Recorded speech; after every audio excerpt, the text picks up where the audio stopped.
बारिश खत्म होने को है फ्रेंड्स, और यानी कि मानसून जाने वाला है। अब गुड़हल में सिर्फ आप 5 टिप्स फॉलो करें और आप देखेंगे ढेरों ढेरों गुड़हल आपके पौधे में, यानी आपके इस गुड़हल के पौधे में आपको पूरे अक्टूबर और नवंबर के कुछ दिनों तक अच्छे से मिलते रहेंगे, फिर चाहे वो हाइब्रिड गुड़हल हो और फिर चाहे वो देशी गुड़हल हो।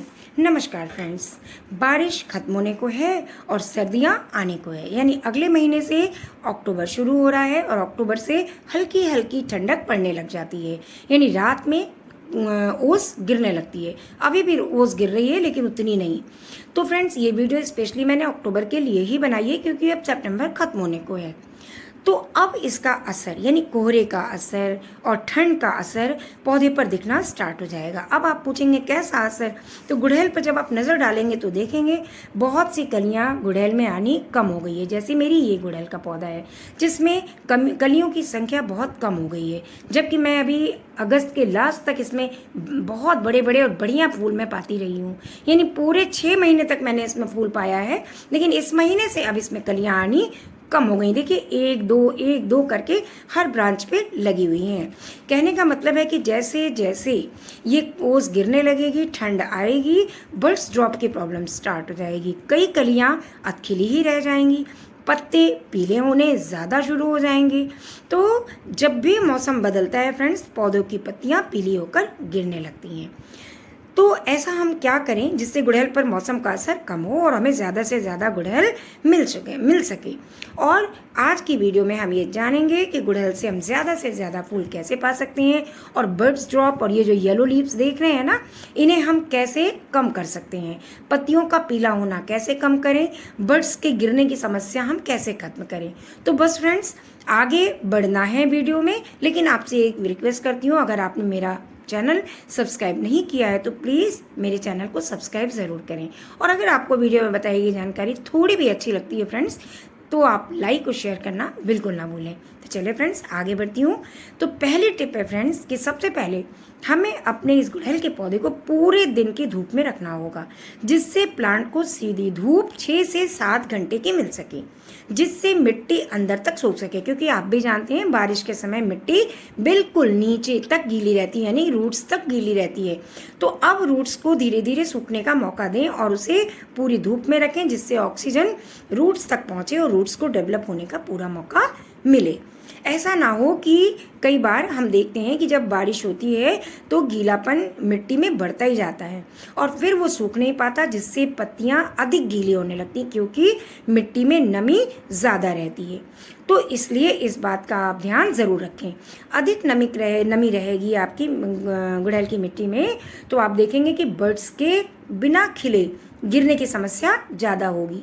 अभी तो मेरे प्लांट्स में आपको ढेरों बर्ड्स दिख रही होंगी। अब आते हैं दूसरी टिप पे फ्रेंड्स, कि अक्टूबर से ठंड की शुरुआत होने लग जाती है और आप देखेंगे कि रात में ओस गिरनी भी शुरू हो जाती है। तो जैसे जैसे ओस गिरनी शुरू होगी या तेज़ होती जाएगी, ये देशी गुड़हल है, तो वो उसमें प्लांट शॉक पे आता जाएगा, जिससे फूलों का साइज़ भी छोटा हो जाएगा। और अभी तो आपको सामान्य साइज़ में दिख रहे हैं, लेकिन जैसे जैसे अक्टूबर का महीना बीतने लगेगा वैसे वैसे फूल का साइज़ बहुत छोटा होता जाएगा, सिकुड़ता जाएगा फूल। लेकिन अगर आपने हाइब्रिड गुड़हल लगाया हुआ है तो पत्तियां उसमें भी देखिए पीली हो रही। मैंने भी काफ़ी गुड़हल हाइब्रिड के लगाए, ये देखिए हाइब्रिड का है, लेकिन बस इतना अंतर ये है कि इसकी पीली पत्ती हो रही है, लेकिन फूलों पर इतना असर नहीं है। फूलों का साइज़ अपने हिसाब से ही आता है, जैसा कि सामान्य साइज होना चाहिए। तो सबसे ज़्यादा असर इस देशी गुड़हल पे ही होता है, बल्कि हाइब्रिड गुड़हल पे इसका असर बहुत कम होता है। होता वो भी है क्योंकि वो ठंड में ही अच्छे से खिलते हैं। खिलने को ये 12 महीने खिलते हैं हाइब्रिड के भी, लेकिन उस समय ठंड में ये ज़्यादा अच्छे से खिलते हैं। तो जहाँ तक हो सके प्लांट में, यानी गुड़हल के पौधे में, आप पानी देना कम करें। जब भी पानी देना हो आप पहले देखिए मिट्टी को, पहले एकदम सूख जाए मिट्टी, देखिए इस तरह से बुरबुरी दिखे, और तभी आप उंगली डालें मिट्टी में उंगली डाल के चेक कर लें। अभी तो देखिए काफ़ी हार्ड हो गई है मिट्टी, क्योंकि एक दिन में पूरा, कल भी धूप निकली थी बहुत तेज़, आज भी निकली है।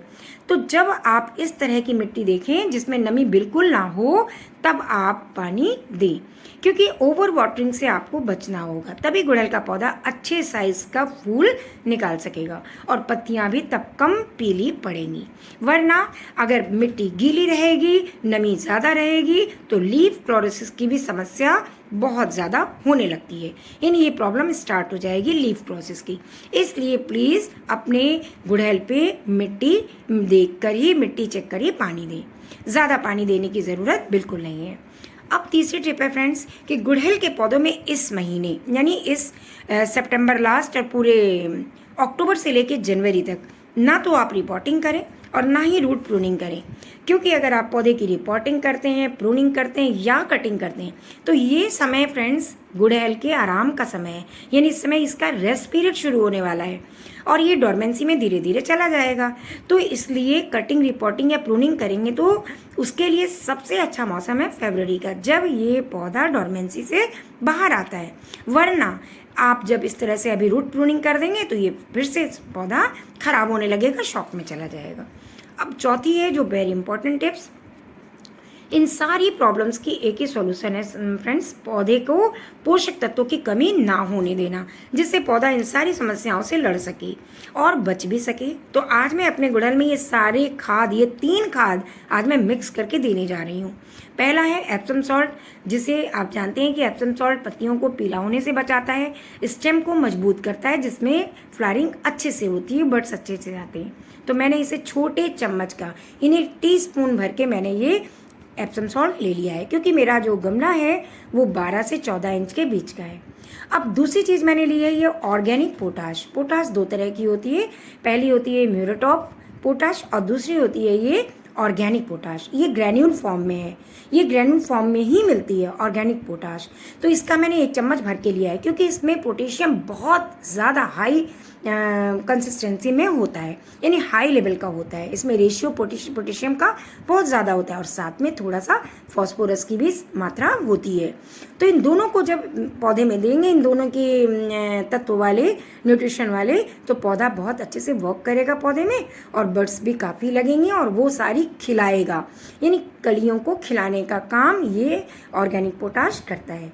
इसका कोई साइड इफ़ेक्ट भी नहीं है, इसलिए इसे देना तो बनता है। अब आप देखेंगे जब आप इसको यूज़ करेंगे। हाँ, लेकिन अगर आपके पास ये ना हो तो आप बनाना पील का यूज़ भी कर सकते हैं। उसको सुखा के आप उसे ग्राइंड करें और अपने पौधे में दे दें। तीसरी खाद है ये वर्मी कंपोस्ट, जिसे हम केचुआ खाद भी कहते हैं। इसको मैंने 2 मुट्ठी ले रखा है। आप जानते हैं इसमें काफ़ी माइक्रोन्यूट्रिएंट्स और मैक्रोन्यूट्रिएंट्स दोनों होते हैं। ये इसमें फॉस्फोरस, इसमें पोटेशियम बहुत हाई होता है, लेकिन नाइट्रोजन थोड़ा कम होता है। इसके साथ ही इसमें iron, calcium, protein, fibre, magnesium, ये सारे तत्व इसमें पाए जाते हैं। सल्फर बहुत अच्छा होता है। तो इसलिए जब ये तीनों खाद आप मिलाकर देंगे अपने इस गुड़हल को, तो आप इसका रिजल्ट खुद देखेंगे कि पत्तियां पीली होनी कम होने लग गई हैं, बड्स ड्रॉप नहीं हो रही है और साथ में कलियां अच्छी मात्रा में आपको दिखाई भी देंगी और वो सारी कलियां खिलेंगी भी। तो कहने का मतलब है फ्रेंड्स कि जब भी आप कोई भी खाद अपने गुड़हल को देते हैं तो उसके रिजल्ट को भी ध्यान में ज़रूर रखिए। और अभी देखिए, आपसे ये वीडियो बनाते बनाते ही इतनी ज़ोर की बारिश आई कि मुझे अपने छज्जे के नीचे आकर तब वीडियो मैं बना रही हूँ। यानी इस समय मुश्किल से 4 मिनट की भी नहीं आई ये बारिश, लेकिन मेरा पौधा गीला हो गया। ये देखिए, अब इसी में मैं मिट्टी हटा के, बड़े आराम से मिट्टी हट रही है, इसको हटा के मैं ये तीनों मिक्स करके फर्टिलाइज़र इसमें दे दूँगी। और जब आप इस फर्टिलाइज़र को देंगे तो आपको खुद ही इसका रिज़ल्ट ज़्यादा देर नहीं, 10 दिनों के अंदर ही मिलने लगेगा। तो अब इसमें पानी डालने की कोई ज़रूरत नहीं है, क्योंकि देख रहे हैं ना मिट्टी में काफ़ी नमी है। तो आज इस मिट्टी में पानी डालना सही नहीं है। 24 घंटे बाद कल इसी टाइम जब आपको अपने गमले की मिट्टी सूखी नज़र आए तभी आप इसको पानी दें, क्योंकि ऑलरेडी मिट्टी पहले से गीली हुई है। अब इसमें पानी देंगे तो ओवर वाटरिंग की समस्या हो जाएगी। अब 5वीं टिप है, जो लास्ट टिप है फ्रेंड्स। इस समय गुड़हल के पौधे में मिलीबग्स का अटैक बहुत होने लगता है। कारण है नमी की अधिकता। अक्सर पानी बरसने से, जैसा अभी मैंने आपको बताया ना कि 2 सेकंड पहले बारिश नहीं थी, 2 सेकंड पहले इतनी तेज़ बारिश आ गई। तो ऐसे पानी रुक रुक के बरसता है तो उससे क्या होता है, गर्मी और सर्दी के दोनों का इफेक्ट पड़ता है पौधे पर और मिलीबग्स का अटैक होने लगता है।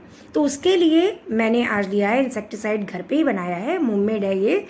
1 गांठ ले लीजिए लहसुन की, और अक्सर मैं इसको ऐसा ही करती हूँ, होममेड इंसेक्टिसाइड ही देती हूँ, बीच बीच में केमिकल दे देती हूँ, वरना मैं ऐसे ही देती हूँ। तो 1 गांठ को मैंने लहसुन को पत्ते सहित मैंने कूट लिया है, किसी भी कुटनी से या फिर ग्राइंड कर लीजिए। कूटने के बाद इसको महीन कपड़े से, महीन सूती कपड़े से इसमें डाल के आप इसे, इसका रस निचोड़ दें, बिल्कुल इस तरह से। बहुत ज़्यादा रस नहीं निकलेगा फ्रेंड्स, 1 चम्मच के लगभग निकलेगा, लेकिन आप खुद देखेंगे कि ये रस कितना इफ़ेक्टिव है। ये खाद का भी काम करता है, लेकिन इंसेक्ट की तो बिल्कुल तबाही मचाता है, यानी ये जितने मिलीबग्स हैं ये सारे इसमें से ख़त्म हो जाएंगे। मैं हर 15 दिन के बीच में 1 बार ज़रूर इंसेक्टिसाइड का छिड़काव करती हूँ, चाहे अब वो केमिकल हो और चाहे वो होममेड हो। साथ में मिलाऊंगी ये विम बार लिक्विड, 1 चम्मच के लगभग आपने इसमें विम बार लिक्विड मिला देना है। इससे क्या होगा कि जो आप ये डाल रहे हैं ना लहसुन का रस, ये अच्छे से जाकर कलियों में चिपक जाएगा। आपने देखा होगा कि जब ये मिलीबग्स का अटैक होता है तो चींटियाँ आने लगती हैं, क्योंकि ये जो मिलीबग्स होते हैं ना थोड़े मीठे होते हैं, तो ये लहसुन का स्वाद कड़वा होता है, इसकी महक बड़ी तीखी होती है, इससे भी ये मिलीबग्स खत्म हो जाते हैं। आप ऐसा करके देखें। और अगर आप इतना ना करना चाहें, इतनी मेहनत, तो आप इमिडाक्लोप्रिड का छिड़काव करें हर 15 दिन पे, या फिर कॉन्फिडर ले लें, उसका आप छिड़काव कर दें, क्योंकि गुड़हल में अगर मिलीबग्स का अटैक होता है तो बर्ड्स ड्रॉप की प्रॉब्लम ज़्यादा होने लगती है। तो इतना आप करेंगे फ्रेंड्स तो निश्चित है कि आपको बहुत अच्छे रिजल्ट देखने को मिलेंगे। बस ये 5 टिप्स हैं फ्रेंड्स, जिन्हें आप अच्छे से फॉलो करें, मेरे बताए हुए अनुसार आप काम करें, आप खुद देखेंगे आपको अपना रिजल्ट इस पौधे में बहुत अच्छा दिखेगा। गुड़हल में जो भी प्रॉब्लम्स हो रही हैं वो होनी कम हो जाएंगी। और चूंकि गुड़हल अगले महीने से डॉर्मेंसी पीरियड में जा रहा है, तो उसको देखते हुए हमें ये सारे उपाय करने हैं। तो चलिए फ्रेंड्स, मिलती हूँ नेक्स्ट वीडियो में, तब तक के लिए बाय।